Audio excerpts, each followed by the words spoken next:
का है आरज़ू का, न बंदगी मेरी बंदगी है, ये सब तुम्हारा करम है आका, ये सब तुम्हारा करम है आका, के बातें अब तक बनी हुई है, ये सब तुम्हारा करम है आका।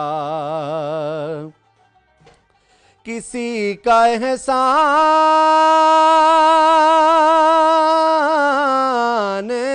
क्यों उठाए,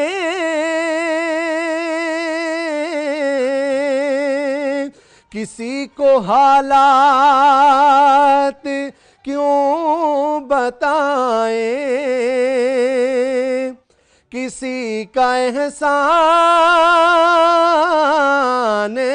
क्यों उठाए,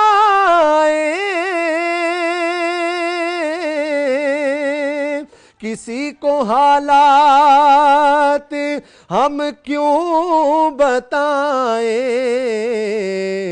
तुम्ही से मांगेंगे तुम ही दोगे, तुम्ही से मांगेंगे तुम ही दोगे, तुम्हारे दर से ही लो लगी है, ये सब तुम्हारा करम है आका। अता किया मुझे को दर्द उल्फत, कहाँ थी ये पुरखता की किस्मत, अता किया मुझे को दर्द उल्फत, कहाँ थी ये पुरखता की किस्मत, मैं इस करम के कहाँ था काबिल, मैं इस करम के कहाँ था काबिल, हुजूर की बंदा परवरी है, ये सब तुम्हारा करम है आका। बशीर कहिए नज़ीर कहिए, उन्हें सिराजे मुनीर कहिए, बशीर कहिए नज़ीर कहिए, उन्हें सिराजे मुनीर कहिए, जो सर्वसर है कलाम मेरा भी, जो सर बसर है कलाम मेरा भी, वो मेरे आका की जिंदगी है, जो सर बसर है कलाम मेरा भी, वो मेरे आका की जिंदगी है, ये सब तुम्हारा करम है आका, के बात अब तक बनी हुई है। सुभान अल्लाह, सुभान अल्लाह, बहुत खूब खूबसूरत महफिल आज सजाई आपने। बिस्मिल्लाहिर्रहमानिर्रहीम, अस्सलाम वालेकुम। न्यू न्यूज़ की स्पेशल इफ्तार ट्रांसमिशन जिसका नाम है पैगाम रमज़ान में हम आपको खुशामदीद कहते हैं। मैं हूँ हिना सलमान और मैं हूँ आपके साथ अनवार खावर। नाजरीन, प्रोग्राम का आगाज़ बड़े ही ज़बरदस्त तरीके से नात ख्वां हामिद रज़ा कादरी साहब ने किया है। यकीनी तौर पर आपको भी इनका कलाम बड़ा पसंद आया होगा। और आज हम बात करने जा रहे हैं 27वें रोज़े के हवाले से और ताक रातों की अहमियत के हवाले से। जैसे कि हम सब जानते हैं कि रमज़ान के आखिरी अशरे की बरकतों में सबसे ज़्यादा अहम ये रात मानी जाती है। आज हम इसको डिस्कस करेंगे। इस हमारे साथ जो हमारे मेहमान हैं वो मौजूद होंगे। मजहबी स्कॉलर हैं प्रोफेसर कामरान सिद्दीक नूरी साहब, जो इस हवाले से हमारी रहनुमाई भी करेंगे। इसके साथ साथ हमें ज्वाइन कर रहे हैं झुग्गी तालीम फाउंडेशन के सदर हैं मुबशर हुसैन चांद साहब। उनसे भी हम गुफ्तगू करेंगे उनकी फाउंडेशन से मुतालिक कि कैसा वो काम कर रहे हैं और किस तरह से जो ये फाउंडेशन है किस मैकेनिज़्म के थ्रू ये काम कर रही है। माहिर ग़िज़ाइयत डॉक्टर अनीका ज़ाहिद साहिबा से हम जानने की कोशिश करेंगे कि हमें अपने सहर और अफ्तार में किस तरह की जो ग़िज़ा है वो लेनी चाहिए ताकि एक बैलेंस डाइट हम सारे ही इस्तेमाल कर सकें। तो आज इन तमाम इशूज़ पर हम बात करेंगे। इस्लामी जो तारीखी वाक़यात हैं वो भी आपके साथ शेयर करने की कोशिश करेंगे। बिल्कुल ऐसा ही है, लेकिन हम आई थिंक चलेंगे सबसे पहले अपने किचन की तरफ। बिल्कुल ऐसी है, क्योंकि रेसिपी जो है वो अपने नाज़रीन के साथ शेयर कर लें ताकि इफ्तार के टाइम से पहले पहले आप लोग भी इस रेसिपी से फ़ायदा उठा सकें। बिल्कुल ऐसा ही, और आपका इफ्तार का टेबल जो है ना वो डिफरेंट रेसिपीज़ के साथ सज जाए। तो तलो के हमारे किचन में हम मौजूद हैं हमारी प्यारी सी शेफ़ सना। अस्सलाम वालेकुम सना, कैसी हैं? मैं ठीक, आप कैसी हैं? बिल्कुल ठीक ठाक। सना, मुझे सबसे पहले बताएं कि क्या कर रही हैं?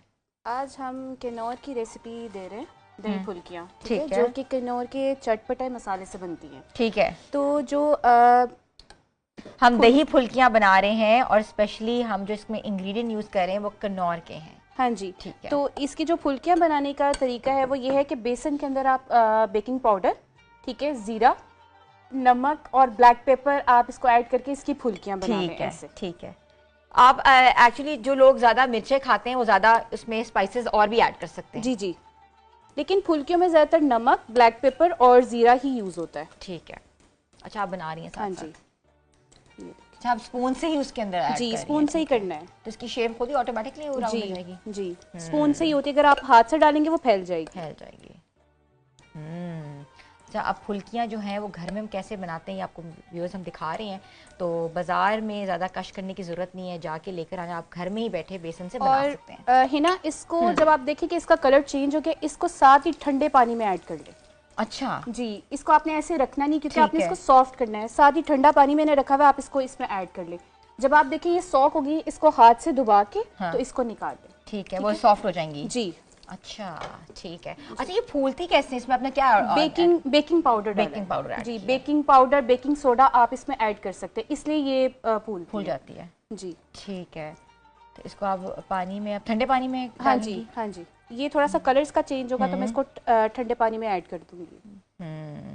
अच्छा, ये जो दही फुल्की होती है ना, ये वन ऑफ हमारी सबकी फेवरेट डिश होती है और कहते हैं ना कि इफ्तारी का मज़ा दोबारा होता ही नहीं जब तक दही फुल्कियाँ जो है टेबल पे ना हो। जी, और अगर आपने इसको मतलब मीठे भरले बनाने हैं तो आप इसमें नमक ऐड ना करें, ऐसे ही फुल्कियाँ बना लें, उसमें क्रीम और योगर्ट का इस्तेमाल करें और चीनी जो भी है वो करके आप। जी, अच्छा, मीठे दही बड़े भी ऐसे ही बन जाते हैं? हाँ जी, ऐसे ही बनते हैं, ऐसी फुल्कियों से ऐसी फुल्कियाँ बन जाते हैं। जी। अच्छा, जो इसका नीचे आप बैटर बना रही हैं वो दही के साथ क्या क्या इसमें ऐड करेंगी? दही है हमारी, साथ क्रीम है, अनियन आपने जो है वो फाइन चॉप कर लें, टोमेटो फाइन चॉप कर लें, कुकम्बर फाइन चॉप कर लें, इसमें नमक, ब्लैक पेपर ऐड करके तो आप थोड़ा सा लेमन जूस भी आप कर सकते हैं। और कुश्ते की चटनी होती है, वो आप किसकी चटनी? कुश्ते की चटनी। वो क्या होती है? इमली से बनती है। इमली, चीनी और कुश्ता एक वो मतलब है खास हर्ब होता है जिससे आप उसको बना के इसको तो वो आप वो भी यूज कर सकते हैं। ठीक है। तो सना, आप अपने जो दही बड़े हैं वो कंप्लीट करें, हम आपके पास वापस आएंगे और आप डिश आउट करेंगे। हम बताएंगे अपने व्यूअर्स को कि आपने कैसे दही बड़ों को गार्निश करना है। छोटी सी ब्रेक पे जाते हैं, ब्रेक के बाद वापस आते हैं। स्टे ट्यून विद अस, आप देख रहे हैं पैगाम रमज़ान।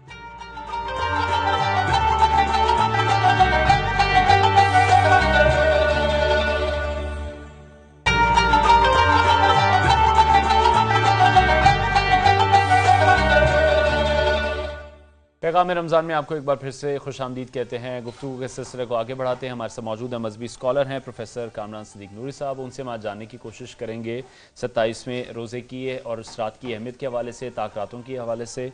प्रोफेसर साहब, बहुत शुक्रिया हमें शो में ज्वाइन करने के लिए। जानना हम ये चाहेंगे कि जब हम ताक रातों के हवाले से बात करते हैं तो सबसे ज़्यादा ये हमारे यहाँ कॉन्सेप्ट डेवलप हो चुका है 27वीं रात को लेकर, या 27वीं रात ही वो ताक रात है जिसके बारे में कहा गया है कि इस रात को ज़्यादा ढूंढा जाए फजीलत या है, तलाश ज़्यादा किया जाए। अहमियत है? बिल्कुल। बिस्मिल्लाहिर्रहमानिर्रहीम। अल्लाहुम्मा सल्लि अला सय्यदिना व मौलाना मुहम्मदिन व अला आलिहि व सहबिहि व बारिक व सल्लिम। अनवार भाई, रमज़ानुल मुबारक की वो बाबरकत सातें, वो लम्हे जो आगाज़ के साथ अल्लाह पाक ने जिसके लिए फरमाया था या अय्युहल्लज़ीना आमनू कुतिबा अलैकुमुस्सियामु कमा कुतिबा अलल्लज़ीना मिन क़ब्लिकुम लअल्लकुम तत्तक़ून, वो सारी बरकतें, सादतें, रहमतें, अताएँ अल्लाह की वो मुसलमानों ने भरपूर समेटी और हमारे मुआशरे में अल्हम्दुलिल्लाह मसाजिद की रौनकें और सारी रौनकें थी।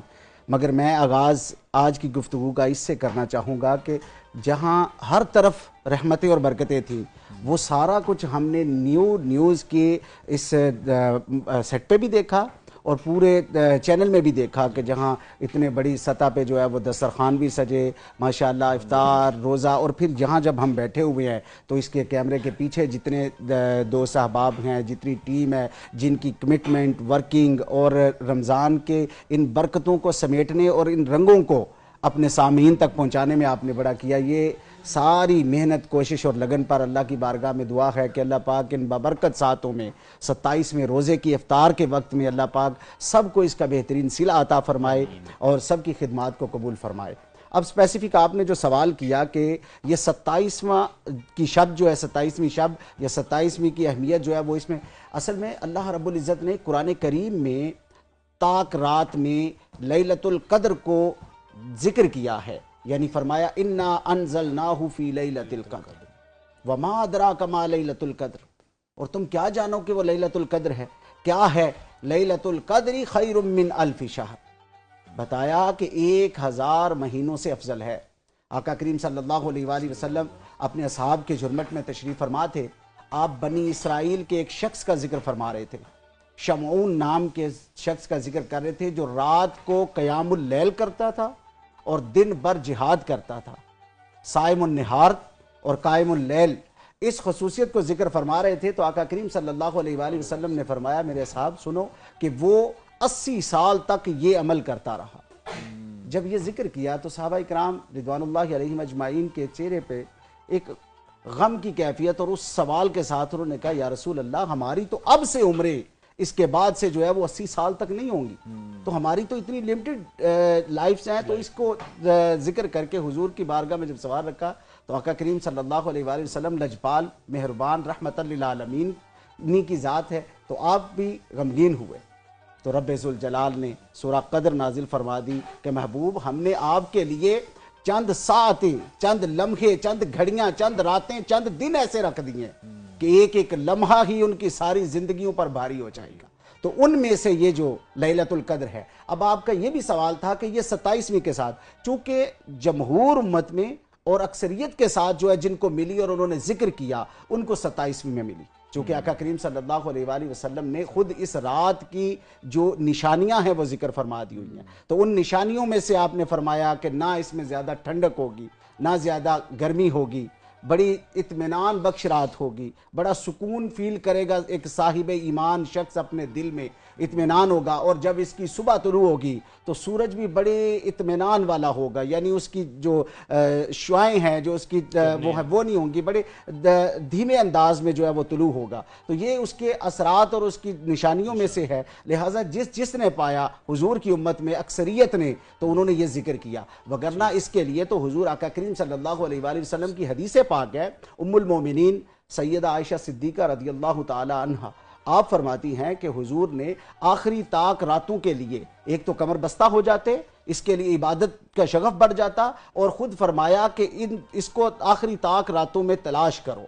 ये रोटेट करती है, यानी आप उसको 21 में, 23 में, 25 में, 27 में, 29 में आप ढूंढे कि ये साहिब ईमान के लिए इस रात को पा लेना उसकी सारी जिंदगी का हासिल है। क्योंकि इसके लिए आका करीम सल्लल्लाहु अलैहि वसल्लम ने फरमाया, मन क़ाम लैलतुल क़द्र, जिसने लैलतुल क़द्र में क़याम किया, ईमानन व इख्तिसाबन गुफ़िर लहू मा तक़द्दम मिन ज़ंबी, कि जिसने ईमान और एहतसाब के साथ, सेल्फ अकाउंटेबिलिटी के साथ और अल्लाह के साथ जुस्तजू और लगन के साथ जिसने इस रात में कयाम कर लिया, अल्लाह का जिक्र कर लिया, अल्लाह की फिक्र कर लिया, तो उसने समझो कि उसकी जिंदगी के पिछले सारे गुनाह अल्लाह बख्श देता। बहुत खूब, बहुत खूब, बहुत ज़बरदस्त आपने बात की है। मैं रुख करूंगी डॉक्टर साहिबा का, डॉक्टर अनीका जाहिद साहिबा, शी इज़ अ न्यूट्रिशनिस्ट और हमारे आज प्रोग्राम का हिस्सा बनी है। डॉक्टर साहब मुझे बताएं कि रमज़ान की रूटीन बहुत डिफरेंट होती है, हमारा स्केड्यूल होता है, हमने 2 वक्त खाना है, तो रमज़ान जैसे ही जा रहा है,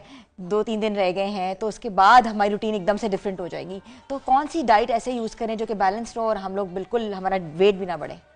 ठीक है, रमज़ान के हवाले से तो सबसे पहले मैं ये कहूँगी बैलेंस डाइट आप लें और एक्सेसिव ईटिंग की तरफ ना जाएं, जो अपनी कैलोरीज हैं उनको मेंटेन करें और अपने वाटर इनटेक की तरफ ख़ास फोकस रखें, क्योंकि ये हम आखिरी अशरे में हैं और उसके भी कुछ आखिरी अयाम में हैं, तो इस पर ये होता है कि हम डिहाइड्रेटेड हो रहे होते हैं थ्रू आउट द रमज़ान, हमारी डाइट इस तरह से बैलेंस नहीं होती, फिर हम कुछ स्किन इश्यूज़ का सामना कर रहे होते हैं। ख़ास तौर पर बहुत सारे लोग ये कंप्लेन कर रहे होते हैं, हम अपने क्लिनिकल ट्रायल्स में देख रहे होते हैं कि एक्नी के साथ आ रहे हैं, ख़ास तौर पर फीमेल्स।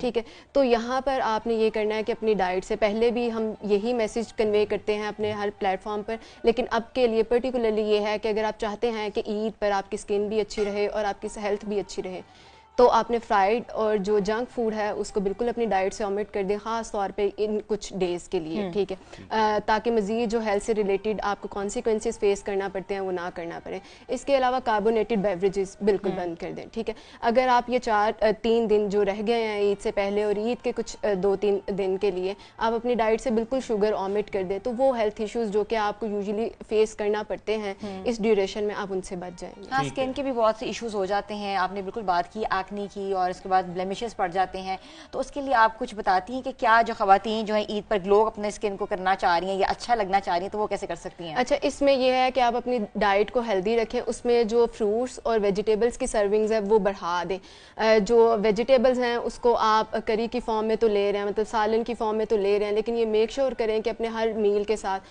आप रॉ फॉर्म में भी कंज्यूम करें, मतलब एज अ सैलड। अगर आप सैलड को नहीं कंज्यूम कर सकते, आपके टेस्ट बड्स नहीं डेवलप हैं, तो आप उसमें थोड़ा सा टेस्ट ऐड ऑन कर सकते हैं, जैसे कि आप सॉटे कर लें वेजिटेबल्स को, लेकिन आप अपनी वेजिटेबल्स की सर्विंग रूटीन से ज़्यादा बढ़ा दें। इसके अलावा फ्रूट्स के हवाले से भी यही है कि आप रूटीन से ज़्यादा 2 सर्विंग्स बढ़ा दें, मतलब डेली आप ये मेक श्योर करें कि आप कम से कम 2 सर्विंग्स फ्रूट्स की लें। अब सर्विंग से मुराद क्या है? ये है कि आप डेली मीडियम साइज़ के 2 फ्रूट्स कंज्यूम करें और इट्स नॉट मैंडेटरी कि आप दोनों एक ही साथ कंज्यूम करने हैं। आप अपने टेस्ट के अकॉर्डिंगली कोई सा भी फ्रूट्स ले सकते हैं और किसी भी टाइम पर ले सकते हैं। इसके अलावा अगर मैं रेमेडी की बात करूँ, ये रेमेडी बहुत अच्छी है, बहुत इफेक्टिव है एक्नी को लेकर। बिफोर ईद यूजुअली मैं क्लिनिक में भी अपने पेशेंट्स को बताती हूँ कि ये कि आप सिनेमन पाउडर को लें 2 टेबलस्पून और 1 टेबलस्पून आप हनी को लें। इन दोनों चीज़ों का आप मिक्सचर बना लें और इस मिक्सचर को आप डेली बेसिस पर अप्लाई करें टिल ईद। ठीक है, तो इससे आप नोटिस करेंगे कि जो आपकी एक्नी है वो भी कम होगी, क्योंकि एक्नी में क्या होता है, आपके एक तो पस सेल्स होते हैं और सेकेंडली आपकी इन्फ्लेमेशन हो जाती है, तो ये दोनों वो इंग्रेडिएंट हैं जिससे आपकी नेचुरली इन्फ्लेमेशन कम हो जाएगी। ठीक है, सिनेमन पाउडर और हनी के इस्तेमाल से स्किन का ग्लो आएगा और ईद आने वाली है, बिल्कुल हम सबको ग्लो की ज़रूरत है। बिल्कुल ऐसे ही है। और इसके साथ साथ हमारे साथ इस वक्त मौजूद हैं झुकी तालीम फाउंडेशन के सदर हैं मुबशर हुसैन चांद साहब, उनसे भी गुफ्तगू करेंगे। मुबशर साहब, बहुत शुक्रिया हमें शो में ज्वाइन करने के लिए। मैं चाहूँगा हमें थोड़ा सा बैकग्राउंड आप ज़रूर बताइएगा कि झुकी तालीम फाउंडेशन जो है उसका क़याम कब और किस तरह से अमल में आया। बिस्मिल्लाहिर्रहमानिर्रहीम। सबसे पहले आपका शुक्रिया कि आपने हमारा जो एक पैगाम है दूसरे लोगों तक पहुँचाने में आपने मौका दिया। तो इसमें जो खाना बदोश कम्युनिटी है पाकिस्तान में, झुग्गियों में आबाद लोग, इनकी तादाद मोहतात अंदाजे के मुताबिक 2 करोड़ से ज़्यादा है, जबकि इनका ज़िंदगी का कोई गुजारने का कोई एक प्रॉपर तरीका नहीं है, कोई इनके पास विजन, कोई नज़रिया नहीं है, कोई सोच नहीं है, कोई आगे बढ़ने की जस्तजू नहीं है। बस वो समझते हैं कि जैसे हमारे आबा अजदाद आए हैं, ज़िंदगी गुजार कर अपने दिन ज़िंदगी को पूरे करके चले गए हैं, ऐसे ही हमें भी चले जाना है, लिहाजा हमें आगे बढ़ने की ज़रूरत नहीं है।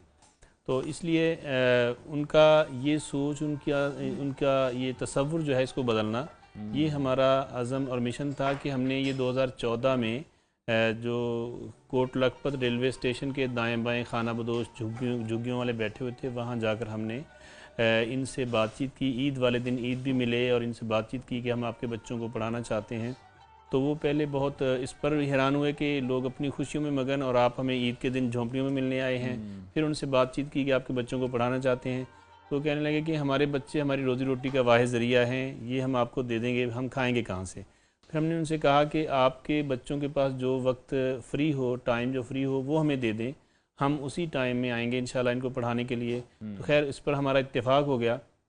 तो उन्होंने कहा कि आप 1 बजे 12 बजे दिन को आ जाएं, उस वक्त हमारे बच्चे वापस आ जाते हैं। तो वो हमारा अगले दिन फिर हमने ईद से 2-3 दिन बाद हमने खैमा ख़रीदा। खैमा ख़रीद के वहीं झोंपड़ियों में नस्ब कर दिया और फिर जो तालीम से मुतल्लिक़ चीज़ें होती हैं, कॉपीज़ हैं, पेंसिल और डेस्क और इस तरह वाइट बोर्ड वगैरह, वहाँ सहूलत दे दी और खैमा लगा दिया अंदर। तो बच्चों को इकट्ठा करके वहाँ तालीम का इस तरह आगाज़ हुआ। 2-3 दिन में ही बच्चों के वालिदैन ने बताया कि हमारे बच्चों में तब्दीली आई है, माशाल्लाह हाथ धोकर खाना खाते हैं, बिस्मिल्लाह पढ़कर खाना खाते हैं। आप जानते हैं कि जो बच्चा सारा दिन घूमता फिरता है, बाज़ारों में भीख मांगता है, कचरा इकट्ठा करता है, तो वो 10-15-20 मिनट एक जगह पे बैठ नहीं सकता। अब ब्रेक पर हमें जाने के लिए कहा जा रहा है, लेकिन जब ब्रेक से हम वापस आएंगे तो ये जानने की भी कोशिश करेंगे कि किस तरह से ये ख्याल आया कि झुग्गियों में रहने वाले जो बच्चे हैं उनको पढ़ाया जाए, तालीम उनको दी जाए, उनको भी मुआशरे का हिस्सा बनाया जाए। क्योंकि हम देखते हैं अक्सर कि इन लोगों पर ज़्यादा सोचा नहीं जाता है, इन लोगों की ज़्यादा केयर के हवाले से बात नहीं की जाती है। नेग्लेक्टेड सेक्टर है, बिल्कुल ऐसे ही है। तो ब्रेक के बाद जब वापस आते हैं इस पर भी डिस्कशन करेंगे। ब्रेक के बाद आपको दोबारा ज्वाइन करेंगे। आप देख रहे हैं पैगाम रमज़ान।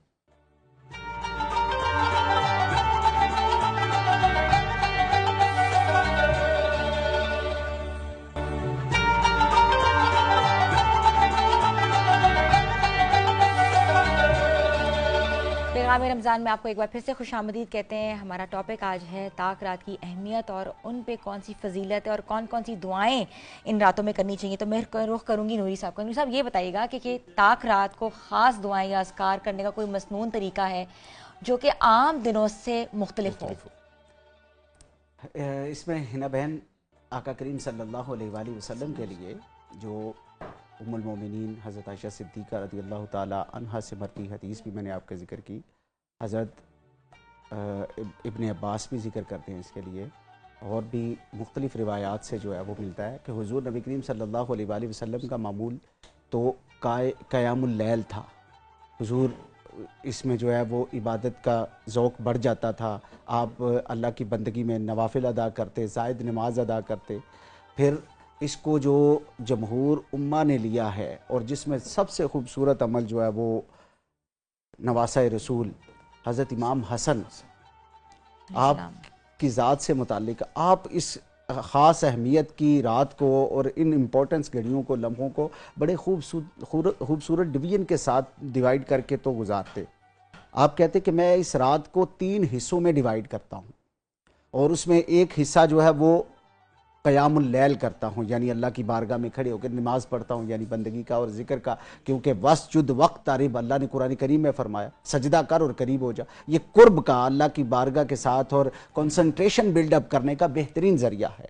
तो एक तो ये करते हैं, फरमाते फिर मैं उसके साथ जो है वो दूसरा हिस्सा जो है वो कुरान पाक की तिलावत। अब ये रात जो है लैलतुल कद्र की रात जो है, जो आखिरी अशरा की रातें जो हैं, ये सारी कुरान से मुज़य्यन है। यानी जो ताक रातें जिसमें हम लैलतुल कद्र भी ढूंढ रहे हैं, उसकी अहमियत अल्लाह ने क्या फरमाई, इन्ना अंज़लनाहु फ़ी लैलतिल कद्र, कि इसको कद्र वाली, मंजिलत वाली, अहमियत वाली, बरकत वाली, अल्लाह की अता और अल्लाह के कुर्ब वाली रात इसलिए बनाया कि इसमें रब ने कुरान नाजिल फरमाया है। तो उस कुरान की तिलावत भी हमारे यहाँ लोग अपने ज़ौक़ के तौर पर सवाब की नीयत से तिलावत करते हैं, यानी कुरान पाक को पढ़ते हैं। उसकी बरक़ात मौजूद हैं और हुजूर की हदीस पाक है, एक हर्फ के बदले में 10 नेकी हैं। लेकिन अगर उससे भी अगला ज़ौक़ लें और आगे बढ़ें और वो ये करें कि उस कुरान को समझा जाए जो खुद कुरान का पैगाम है। कुरान करीम कहता है कि अफ़ला यतदब्बरून कुरान अफ़ला यतफ़क्करून कुरान, कुरान में तदब्बर क्यों नहीं करते, तफक्कुर क्यों नहीं करते, यानी इससे बातें क्यों नहीं करते। तो ये भी इस रात का पैगाम है और इस रात के मामूल में ये शामिल होना चाहिए ज़ौक़ को बढ़ाने के लिए कि कुरान को ट्रांसलेशन के साथ भी पढ़ा जाए। हुसूल बरकत के लिए जारी बात है, पढ़ा जा रहा है, उम्मत पढ़ती है, लेकिन उसको समझा भी जाए, समझने की भी कोशिश की जाए। और फिर इमाम हसन फरमाते हैं कि तीसरा हिस्सा जो है वो मैं आका करीम सल्लल्लाहु अलैहि वसल्लम अपने नाना जान पर दुरूद और सलाम के लिए मुख्तस करता हूँ। तो ये दुरूद और सलाम जो है वो भी, और इबादत में देखें दुरूद और सलाम कितनी उम्दा और ख़ूबसूरत इबादत है कि सारे हिना बहन सारी कायनात अल्लाह की बंदगी करती है, अल्लाह के सामने झुकती है, अल्लाह को चाहती है और अल्लाह को मनाना चाहती है, अल्लाह से गिड़गिड़ाती है, अपनी मासियत, अपने गुनाह, अपने लिए तौबा और इस्तगफार अल्लाह से तलब करती है। अल्लाह बेनियाज है, उसे किसी की जरूरत नहीं। हम सबको अल्लाह की जरूरत है। अल्लाह कुछ नहीं करता किसी को मनाने के लिए, हम सब कुछ करते हैं अल्लाह को मनाने के लिए, लेकिन इसके बावजूद वो खालिक व मालिक के कायनात एक काम करता है और वो अपने महबूब पर दुरूद व सलाम पढ़ता है और फिर पैगाम देता है, इन्नल्लाह व मलाइकतहु युसल्लूना अलन नबी, मैं और मेरे फरिश्ते मेरे महबूब पर दुरूद भेजते हैं। और हम में से साहिब ईमान को दावत दी, या अय्युहल्लज़ीना आमनू सल्लु अलैहि वसल्लिमू तस्लीमा। तो ये साहिब ईमान का तकवा बढ़ाने के लिए, ज़ौक़ बढ़ाने के लिए, इबादत को मकबूलियत के दर्जे पर ले जाने के लिए दुरूद पाक की कसरत जो है वो भी एक बेहतरीन अमल है।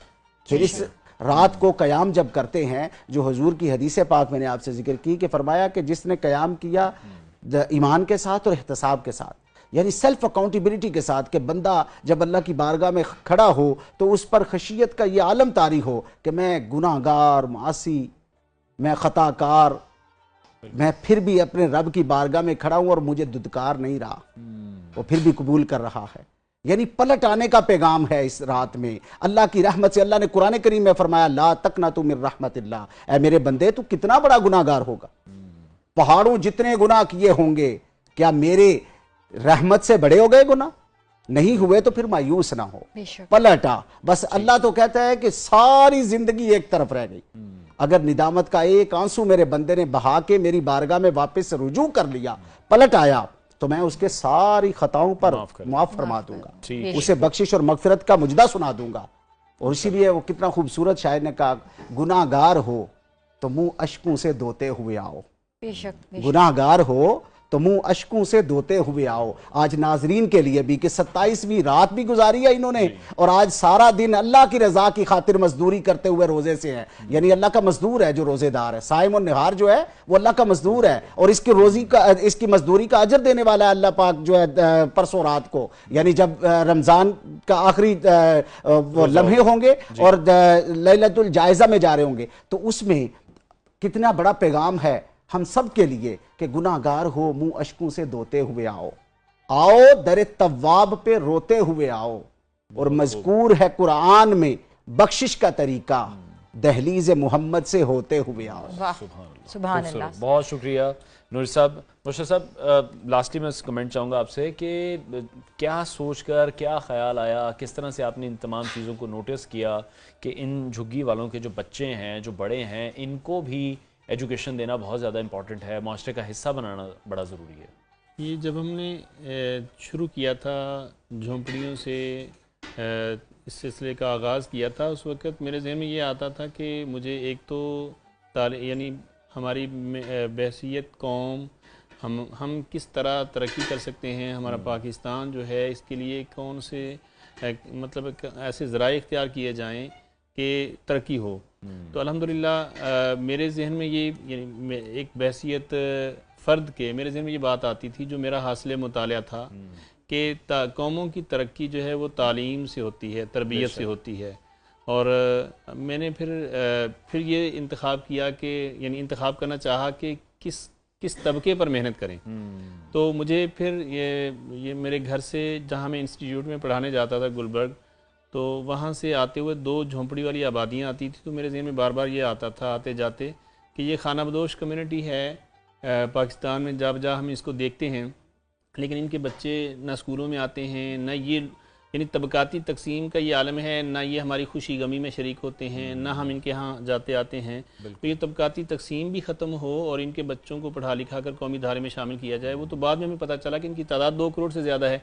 तो ये यानी हमारे पाकिस्तान की धरती पर बोझ थे। चुनांचे हमने इनको जो आहिस्ता आहिस्ता बढ़ते बढ़ते एक तो कूड़े के ढेर से उठाकर हमने इनको कौमी शनाख्त दी है, इनके ID कार्ड बन रहे हैं, बर्थ सर्टिफिकेट बन रहे हैं, निकाह नामे बन रहे हैं, और इसी तरह हर तरह से इनको हमने Proper ये register किया बावर जाता है। करवाया कि आप पाकिस्तानी शहरी हैं, पाकिस्तान के वसाइल पर आपका का भी भी उतना ही हक है बिल्कुल। जितना हमारा हक है। बेशक। से इनको यूनिवर्सिटियों तक ले गए अल्हम्दुलिल्लाह हम, और फिर इससे बढ़कर आगे हमने इनके लिए न सिर्फ पाकिस्तान की यूनिवर्सिटीज़ के दरवाजे खोले हैं। अभी पिछले महीने मेरा तुर्की का दौरा था, तो वहाँ अल्हम्दुलिल्लाह तुर्की को हमने ये बताया कि हम अपने खाना बदोश कम्युनिटी का शऊर बेदार कर रहे हैं।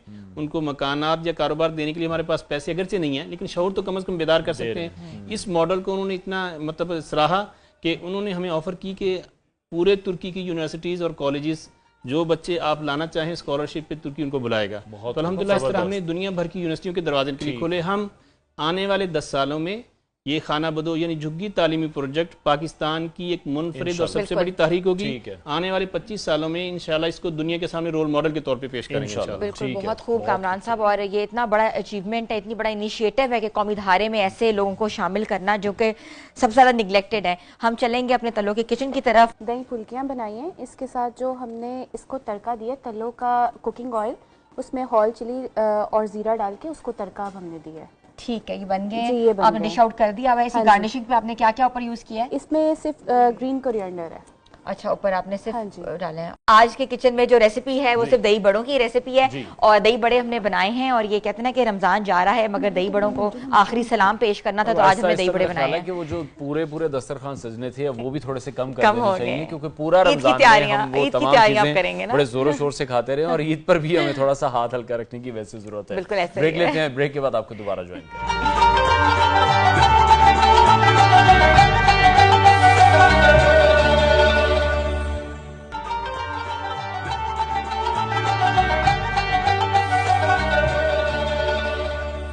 मुझ खता कार सा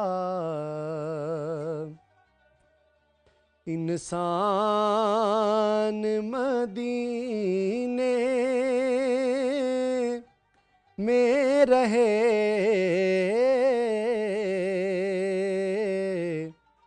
मुझ खता कार सा इंसान मदीने में रहे, बन के सरकार का मेहमान मदीने में रहे, बन के सरकार का यूं अदा करते हैं उशाक मुहब्बत की नमाज,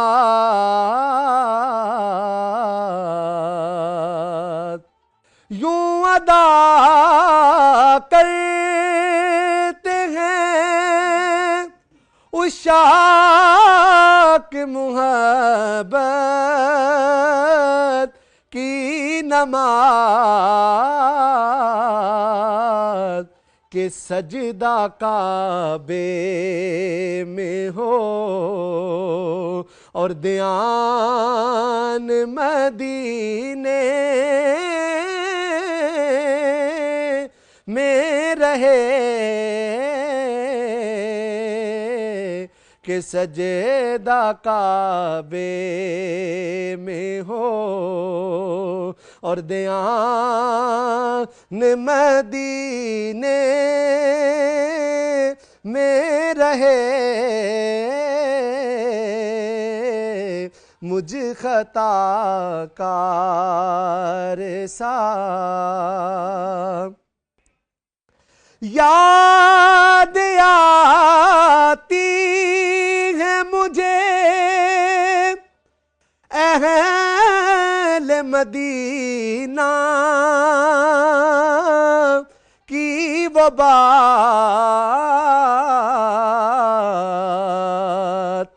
याद आती है मुझे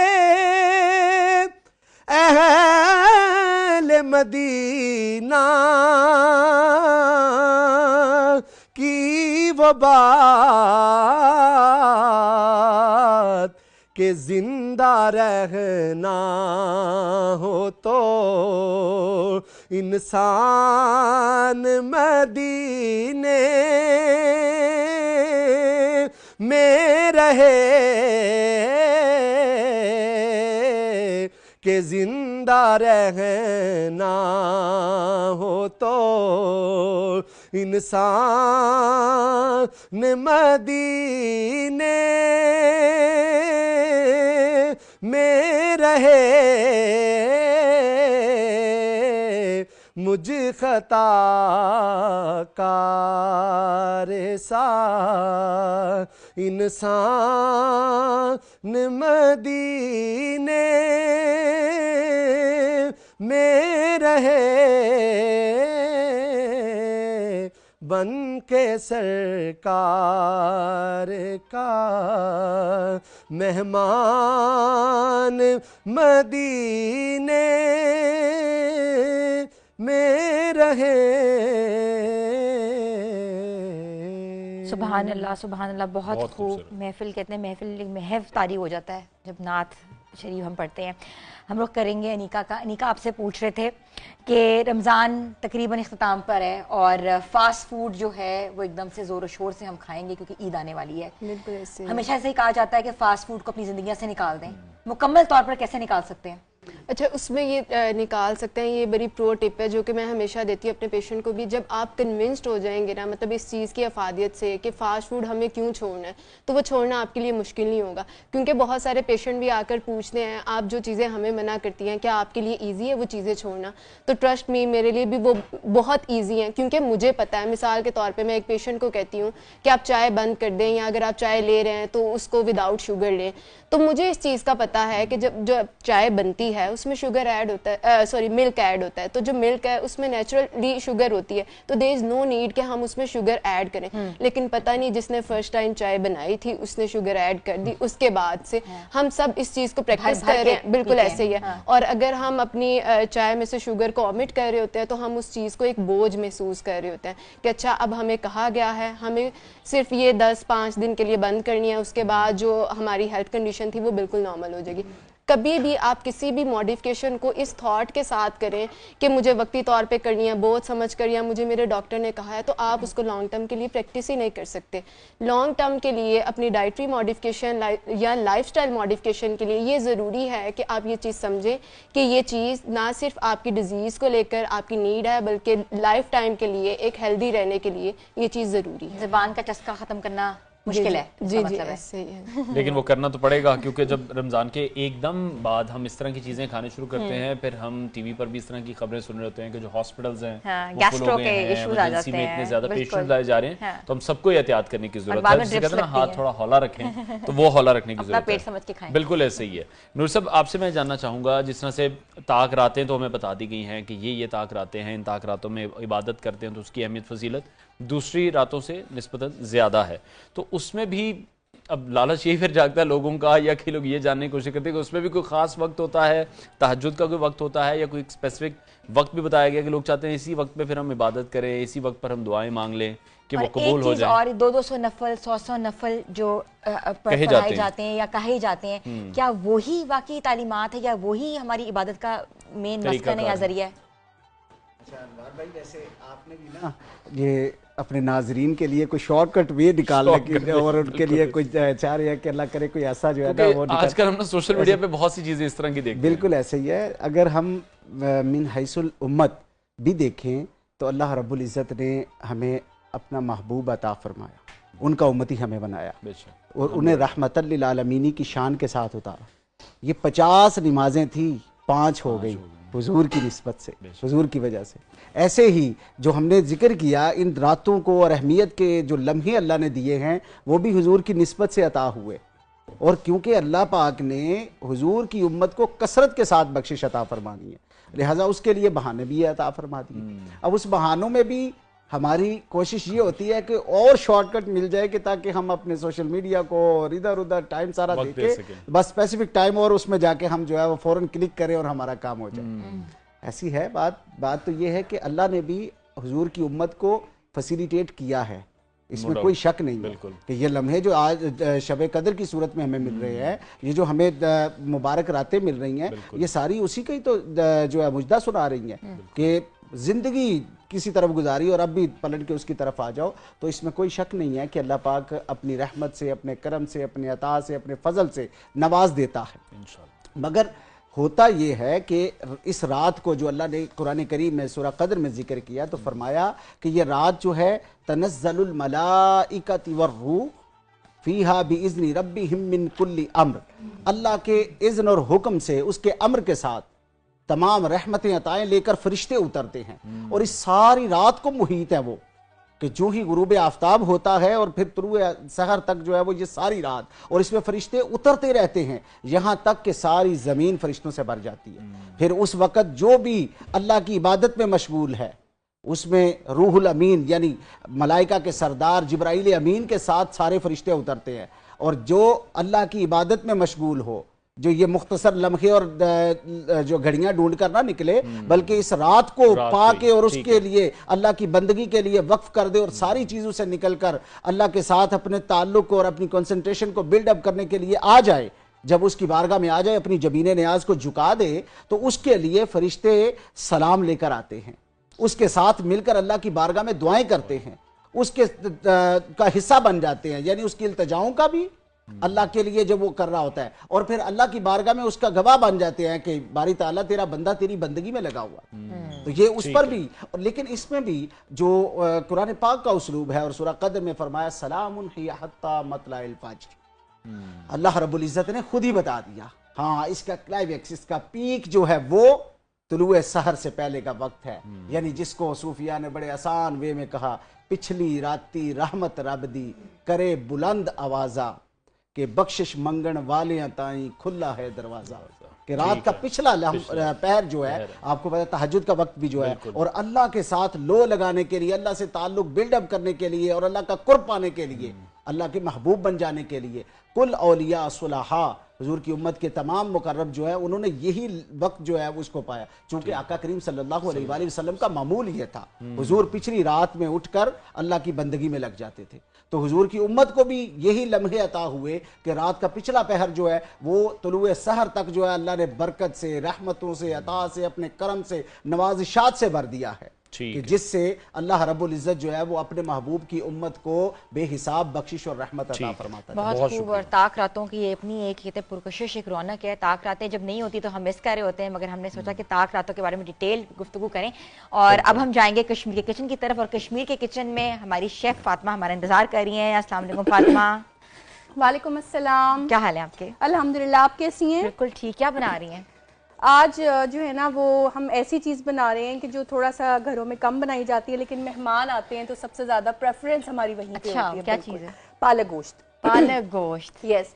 पालक गोश्त के साथ हम बिरयानी बना रहे हैं आज, क्योंकि आपको पता है ईद करीब आने वाली है और मेहमानों का सिलसिला भी बहुत ज़्यादा होने वाला है। तो उसके लिए जो है ना ये आप अफ्तार में भी आप इसको जरूर ट्राई करें, और आप इसको ईद के डिशेस में भी जो है ना वो रख सकते हैं। बिल्कुल ऐसे ही अगर अफ्तार हम कम बनाएं और मेन कोर्स ज्यादा बनाएं तो इस तरह भी हम अफ्तार का जो दस्तरखान है वो सजा सकते हैं। बिल्कुल। अभी जैसे आप बात कर रही थी हेल्दी अफ्तार की, या फिर फ्राइड चीजों से हम कह रहे थे कि कैसे परहेज करें, तो हम उसको वैसे ही प्रिवेंट कर सकते हैं, रोक सकते हैं कि हम खाना जो है ना वो हेल्दी खा लें, थोड़ा खा लें, लेकिन फ्राइड चीजों से जो है ना वो थोड़ा हट के थोड़ा सा खाना ले लें तो वो जो है ना वो ज्यादा बेहतर लगेगा। इसका तरीका बताएं। हाँ जी।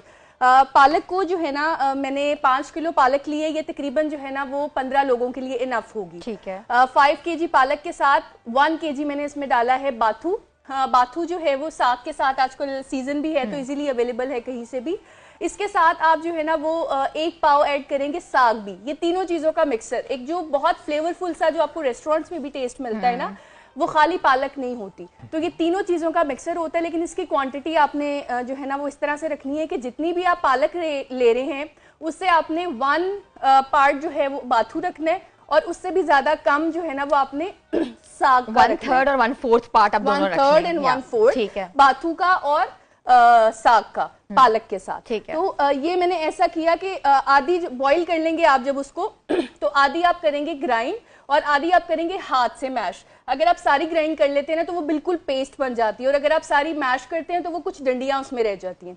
इसको हम कर रहे हैं फ्राई। पालक को फ्राई करेंगे हम इलायची के साथ, और तकरीबन जो है ना इसको आधा घंटा आप फ्राई करेंगे। ठीक है। सिंपली इसको फ्राई किया। साथ हम जो चिकन है वो 1 kg मैंने इसमें चिकन लिया, कढ़ाई कट आप चिकन ले लेंगे, उसमें टमाटो, जिंजर, गार्लिक और दही, ये सारा कुछ आपने इकट्ठा कट करके, अनियन पानी भी इस्तेमाल कर सकते हैं और होल भी, ये सारी चीज़ों का मसाला जो है ना वो आप ग्राइंडर में ग्राइंड करेंगे और एक साथ चिकन के साथ ऐड कर देंगे। मसालों में हमने इसमें डाला है नमक, लाल मिर्च, हल्दी, सूखा धनिया और प्याज का पाउडर, और इसके साथ जो है ना वो हम इसको तकरीबन 20 से 25 मिनट के लिए पकाएंगे और उसके बाद जो है ना वो दोनों चीज़ों को मिक्स कर देंगे। ठीक है, आप इसको बनाएं और डिश आउट भी करें, तो हमारे नाज़रीन जो हैं उसकी प्रॉपर तरकीब बाद में भी हम उनको बाद में बताएंगे और बताएंगे कि आपने बिरयानी के साथ पालक को कैसे अपने इफ्तार का हिस्सा बनाना है। छोटी सी ब्रेक पे जाते हैं, ब्रेक के बाद वापस आएंगे। स्टे ट्यून विद अस, पैगाम रमज़ान।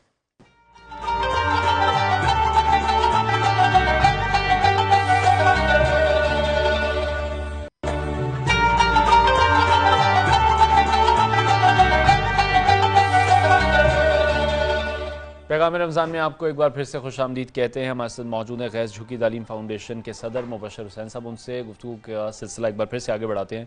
मुबशर साहब, किन किन शहरों में भी फाउंडेशन आपकी काम कर रही है और पाकिस्तान के कौन से ऐसे शहर हैं जहाँ पर खाना बदोशों की सबसे बड़ी तादाद इस वक्त मौजूद है? हमारा ये प्रोग्राम लाहौर से जब आगाज़ हुआ था तो तेज़ी से फैलता हुआ पाकिस्तान के 24 शहरों में अल्हम्दुलिल्लाह ये अब काम कर रहा है, और ये लाहौर, कराची, इस्लामाबाद, फैसलाबाद, पेशावर समेत पाकिस्तान के 24 शहरों में अल्हम्दुलिल्लाह काम कर रहा है। हमारी कोशिश ये होती है कि पाकिस्तान के जो बड़े शहर हैं उनमें तालीम के हवाले से काम किया जाए, इसलिए कि खाना बदोश छोटे शहरों की निस्बत बड़े शहरों को तरजीह देते हैं कि वहाँ इनको कुछ खाने पीने को मिल जाता है, कुछ इस तरह लोग भीख ज़्यादा दे देते हैं, और इनके यानी जो ज़राए हैं मईशत के या माश के ज़राए माश जो हैं वो बड़े शहरों में ज़्यादा होते हैं, ठीक है, छोटे शहरों की निस्बत। तो इसलिए हम कोशिश करते हैं कि बड़े शहरों में किया जाए। और रही तादाद, आपने पूछा कि किस शहर में बड़ी ज़्यादा तादाद है इनकी, कराची जो है पाकिस्तान का वैसे भी सबसे बड़ा शहर है, तो डेफिनेटली तादाद भी वहाँ खाना बदोशों की ज़्यादा है। और इसमें चूँकि वो इंटीरियर जो सिंध है वहाँ से काफ़ी लोग जो हैं वो कराची का रुख करते हैं, और इसी तरह दूसरे नंबर पर पाकिस्तान का जो शहर लाहौर है यहाँ आबाद हैं। तो इस तरह बेतरतीब जो जिस तरह शहर बड़े हैं उसके मुताबिक ही वहाँ ये खाना बदोश आबाद हैं।